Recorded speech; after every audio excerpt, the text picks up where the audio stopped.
மந்த நண்பர்கள் எல்லாரும் கொஞ்சம் செயின் போட்டு ஸ்டேஜுக்கு முன்னாடி கொஞ்சம் தள்ளி வைக்கிறீங்க. செயின் போட்டு முன்னாடி நம்ம ஸ்டேஜுக்கு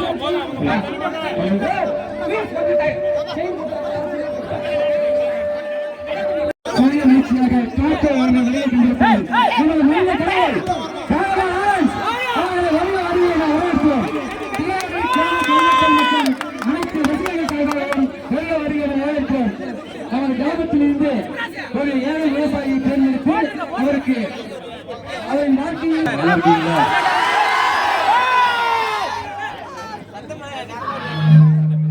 உங்களுக்கு எவ்வளவு சந்தோஷமோ என்ன பாக்குறதுல 100 மடங்கு உங்களை பாக்குறதுல எல்லாருக்கும் நன்றி. வெளியில வரும்போது எல்லாரும் அவ்வளவு அன்பா, வயசானவங்கல இருந்து சின்ன குழந்தைங்க வரைக்கும் எல்லாரும் அவ்வளவு அன்பா கண்ணத்தை பிடிச்சலாம் முத்து கொடுக்கும் போது எங்க அம்மா தான் ஞாபகத்துக்கு வராங்க. அந்த அன்புக்கு வந்து நன்றிங்க, நான் ஒண்ணுமே சொல்ல முடியாது. எல்லாம் உங்க பாதத்துக்கு நன்றி தெரிவிச்சுக்கிறேன், பாதத்துக்கு நன்றி தெரிவிச்சுக்கிறேன். அதுக்கப்புறம் பாத்தீங்கன்னா உங்களுக்கு தெரியும், இங்க அதிகமா பேச வரும்ல, அப்புறம் உங்ககிட்ட எதுவுமே கேட்க வரல. இந்த அன்பு மட்டும் எனக்கு போதும். எல்லா ஊருக்கும் ஒரு டிராக்டர் எடுத்துன்னு போய் கொடுக்குறேன். அது நல்ல சேவை பண்றவங்க, ரொம்ப கஷ்டப்படுற ஃபேமிலி, யார் விவசாயிங்க நிறைய பேர் டிராக்டர் வாங்குறதுக்காக லோன் வாங்கி அதை கட்ட முடியாம நிறைய பேர் இறந்துருக்காங்க. நான் நியூஸ்ல படிச்சிருக்கேன். ஸோ எல்லாருக்கும் ஒரு டிராக்டர் கொடுக்குறோன்னு ஒரு 10 டிராக்டர் எடுத்துக்கிட்டு சென்னையிலேருந்து கிளம்பி ஒரு டிராக்டராக கொடுத்துட்டு வந்துட்டு இருக்கேன். இப்போ பார்த்தீங்கன்னா நம்ம ஊரை சேர்ந்த சதீஷ் என்றவர் ரொம்ப கஷ்டப்படுற குடும்பம். ஸோ இந்த டிராக்டர் இவர் கையில கொடுக்குறேன். இது இவருக்கு மட்டுமே இல்லை, இந்த டிராக்டர் இந்த விவசாயிகள், இங்க இருக்கிற விவசாயிகள், கஷ்டப்படுற விவசாயிகள் யாரெல்லாம் வேணுமோ இந்த டிராக்டரை ஃப்ரீயா எடுத்துட்டு போயிட்டு பயன்படுத்திட்டு மறுபடியும் அவருக்கு இந்த மாதிரி ஒரு கிராமத்திலையும் நல்ல சேவை பண்றவங்கள, நல்ல கஷ்டப்படுற விவசாயிகள் கையில தான் இந்த டிராக்டர் கொடுக்குறோம். யாரெல்லாம் வந்து இதுல நல்லா சேவை பண்ணி நிறைய விவசாயிகளுக்கு யாரெல்லாம் கொடுக்குறாங்களோ அவங்களுக்கு சென்னையில கூப்பிட்டு கண்டிப்பா ஒரு பரிசும் அப்புறம் நல்ல ஒரு பாராட்டம் இருக்கு. இந்த ஊரை சேர்ந்த சதீஷ், நீங்க கண்டிப்பா இங்க இருக்கிற யாரு ஏழைகள் வந்து கேட்டாலும் டிராக்டர் ஃப்ரீயா கொடுங்க. நீங்களும் நல்லா இருங்க, அவங்களையும் வாழ வைங்க. சரிங்களா? பேசுறதுக்கு ஒண்ணும் இல்ல, என்னுடைய ஒரு மந்திரம் தான். என்ன மாற்றம் போதும் என்ற எண்ணம், தன்னலமற்ற சேவை, சேவையே கடவுள், வாழ்வோம் வாழ வைப்போம், இதுவே எங்கள் தர்மம். எங்கள் வழிகாட்டி KJA, புரியல, கிருஷ்ணா ஜீசஸ் அல்லா. எங்கள் தாரக மந்திரம் சேவையே கடவுள், சேவையே கடவுள், சேவையே கடவுள். அந்த கடவுளை போய் நான், கடவுள்னா ரொம்ப பிடிக்கும், அந்த கடவுளை போய் நேர பார்க்கணும் ரொம்ப ஆசை. யாராலையும் பார்க்க முடியாது. குருமார்கள், பெரியவங்க, கீதை, குரான், பைபிள்லாம் என்ன சொல்லுதுன்னா கடவுள் எங்கேயும் இல்லை, உங்களுக்குள்ளதான் இருக்குன்னு சொல்றாங்க. அப்ப ஏன் கூட கடவுள் இருந்தா அப்ப எல்லாருக்குள்ளயும் கடவுள் இருக்காங்கல்ல. சோ அங்க போய் சேவை பண்றது நம்மளால முடியாது. இங்க இருக்கிற மக்களுக்கு சேவை பண்ணா அது கடவுளுக்கு போய் சேருன்னு சொன்னாங்க. சோ உங்களுக்காக என்னால முடிஞ்ச ஒரு சின்ன சேவை, இதெல்லாம் பயன்படுங்க.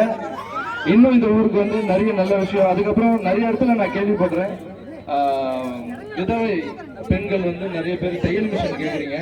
அது கூடிய சீக்கிரத்துல இன்னும் ஒரு 500 தையல் மிஷின் போற இடத்துல மனு நிறைய பேர் கொடுக்குறாங்க. அதை படிக்கும் போது தையல் மிஷின் கொடுங்க, யாரும் பணம் கேட்கல, எங்களுக்கு தொழில கொடுங்க, நாங்க புழைச்சிக்கிறோம். எங்களுக்கு வந்து எங்க அம்மா கூட தையல் மிஷின் பண்ணி தான் வேலை பண்ணி தான் என்னை காப்பாத்துறாங்க. ஸோ அடுத்து கொஞ்சம் ஸோ உங்க எல்லாரையும் பார்த்ததுல சந்தோஷம், நான் சந்தோஷமா இருக்கேன். நீ எல்லாரும் நல்லா இருக்கணும்னு நான் வணங்குற ராகவேந்திர சாமி வேண்டிக்கிறேன். உங்க அன்புக்கு நன்றி. அந்த கீ வந்து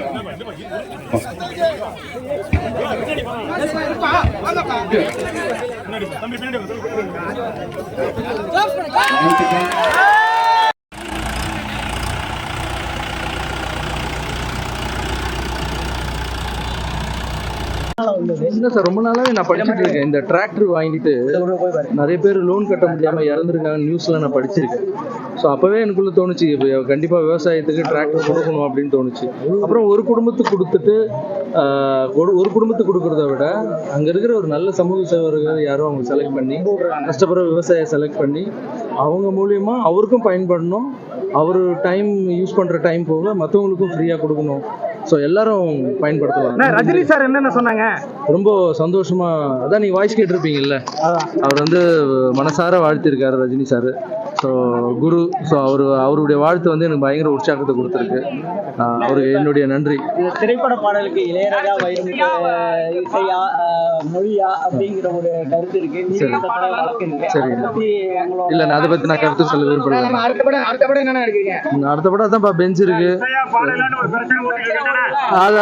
சொல்லிட்டேன்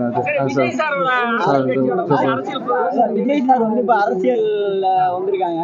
இப்ப அதை பத்தி நீங்க உங்களோட நண்பர் அரசியலுக்கு வந்தது ரொம்ப சந்தோஷம்.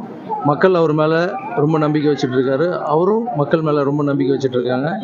அவர் வந்து எதுல வந்தாலும் ஜெயிக்கணும்னு நான் வணங்குற ராகவேந்திர சாமி. சாரோட இணைந்து பயணிப்பீங்களா? அவரோட இணைந்து பயணிப்பீங்களா? நான் சேவை பண்ணிட்டு இருக்கேன். சேவையே கடவுள். 12th எக்ஸாம்ல இப்ப நிறைய ஸ்டூடண்ட் ஃபெயில் ஆயிருக்காங்க. அவங்களுக்கு நீங்க என்ன நினைக்கிறீங்க? அதாவது இது அவங்க நிறைய பேர் அசோசியேட் எல்லாம் பண்றாங்க. இல்ல ஃபெயில் ஆகுறதுங்கிறது லைஃப்ல எதுவுமே இல்லைங்க.